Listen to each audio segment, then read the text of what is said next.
It is better to offer no excuse than a bad one.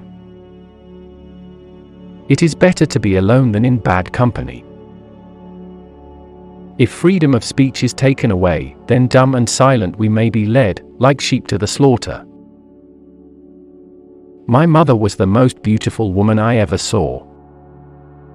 All I am I owe to my mother. I attribute my success in life to the moral, intellectual, and physical education I received from her.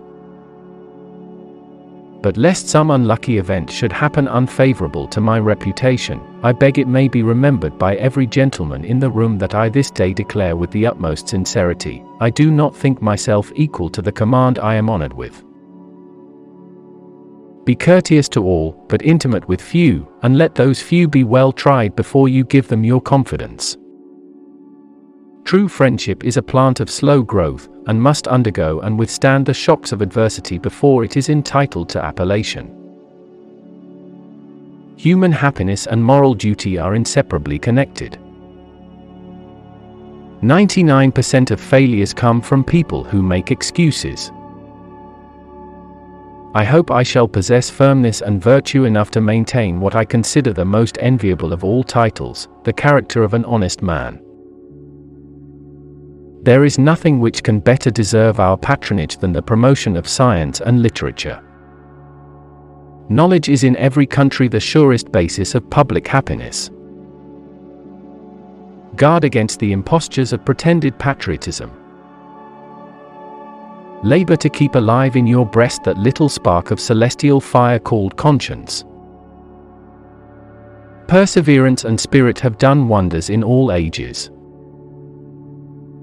Associate yourself with men of good quality, if you esteem your own reputation, for it is better to be alone than in bad company.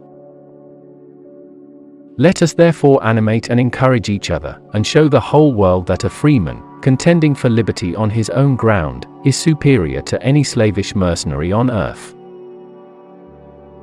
Few men have virtue to withstand the highest bidder. A sensible woman can never be happy with a fool. Experience teaches us that it is much easier to prevent an enemy from posting themselves than it is to dislodge them after they have got possession. Happiness depends more upon the internal frame of a person's own mind than on the externals in the world. The harder the conflict, the greater the triumph. Worry is the interest paid by those who borrow trouble. The turning points of lives are not the great moments. The real crises are often concealed in occurrences so trivial in appearance that they pass unobserved.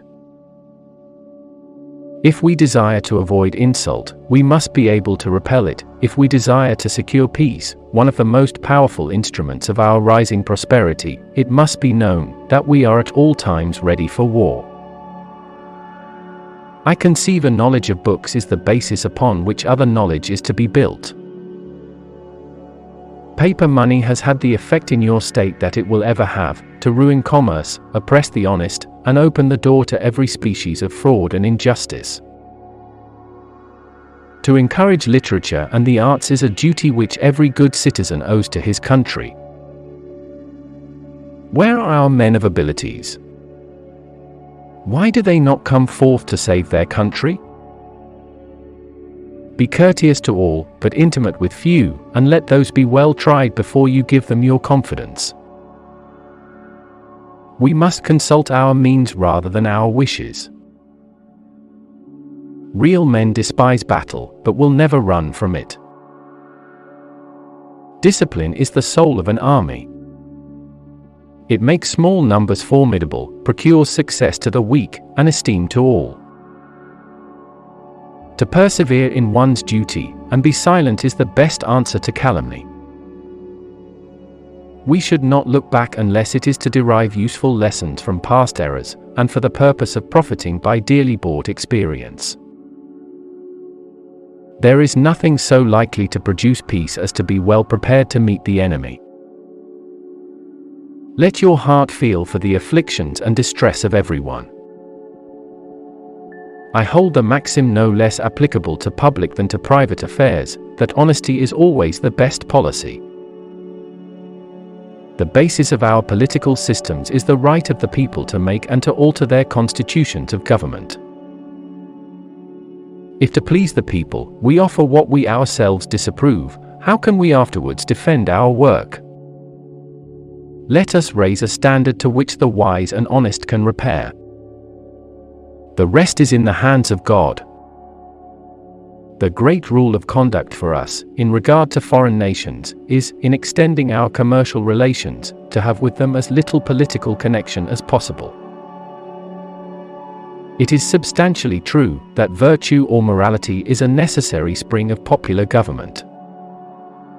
The rule, indeed, extends with more or less force to every species of free government.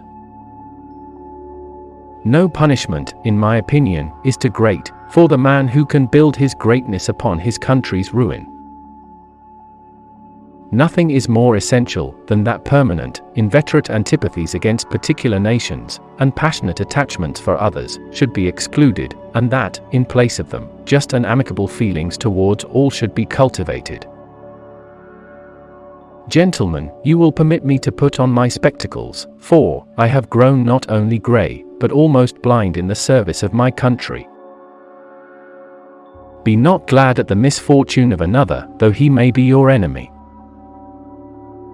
Promote, then, as an object of primary importance, institutions for the general diffusion of knowledge.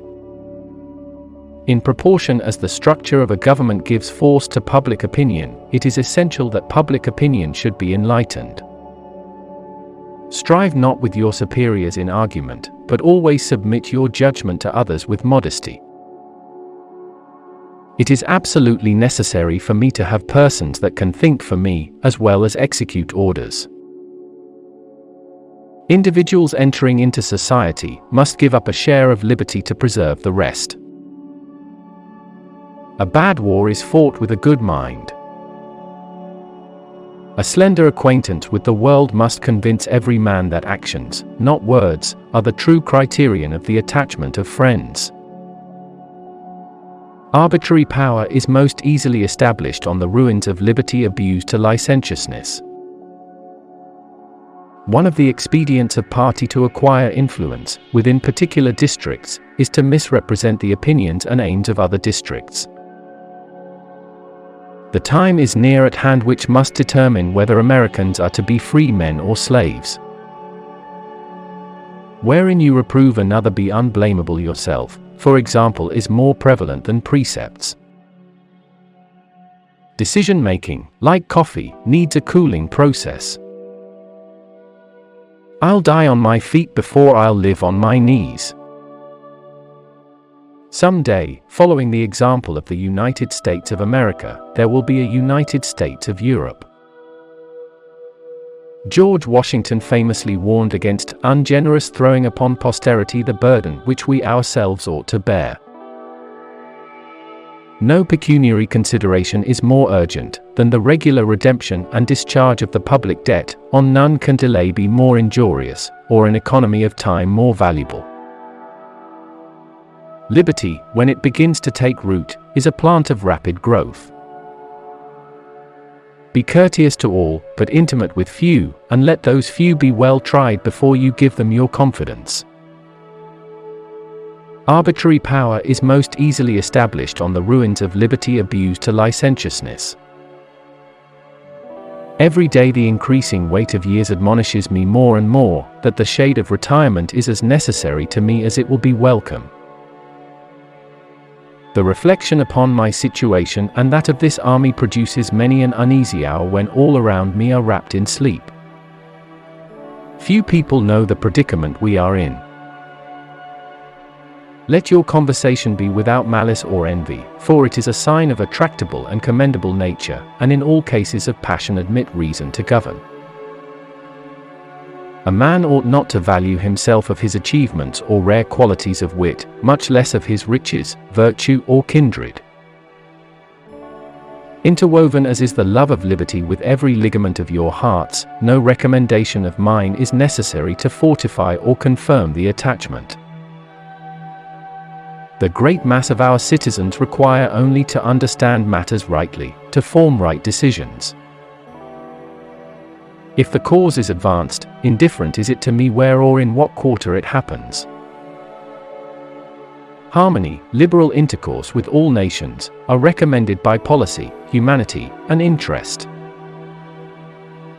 We should not look back unless it is to derive useful lessons from past errors, and for the purpose of profiting by dearly bought experience. My mother was the most beautiful woman I ever saw. I had rather be on my farm than be emperor of the world.